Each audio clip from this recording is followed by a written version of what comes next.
Yeah. Father David Boettner is with us this morning. He is the rector of the Cathedral of the Sacred Heart of Jesus here in Knoxville, Tennessee, also the vicar general for the diocese, telling us a little bit more about his vocation story. So I'm always curious to know, Father, when you make the decision and you decide, okay, this is it, I'm supposed to be a priest, this is what God wants for me, those last few hours before your ordination, and even at your ordination where you're lying prostrate on the floor and just begging God for his will, do you have a moment of doubt, or is it just, this is it, this is what I'm supposed to do? You know, I think you can liken it to a couple right before they get married. Obviously, there's nervousness, and in the process of becoming a priest, you're ordained a deacon first, and the transitional diaconate is usually 6 months to a year before priesthood ordination. But at your deacon ordination, you take all the promises. You promise celibacy, you promise obedience, you promise prayer.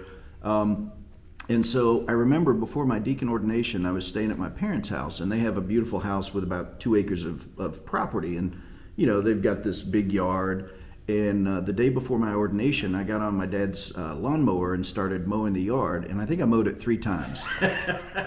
It was great. It was, you know, obviously I was nervous because it was a big deal. Sure. You know, this is the rest of your life. Most people, you know, you decide on the person you want to spend your life with and you get married. Then you have children. Then you decide where you're going to live. And in the midst of all that, you're also kind of working on your career.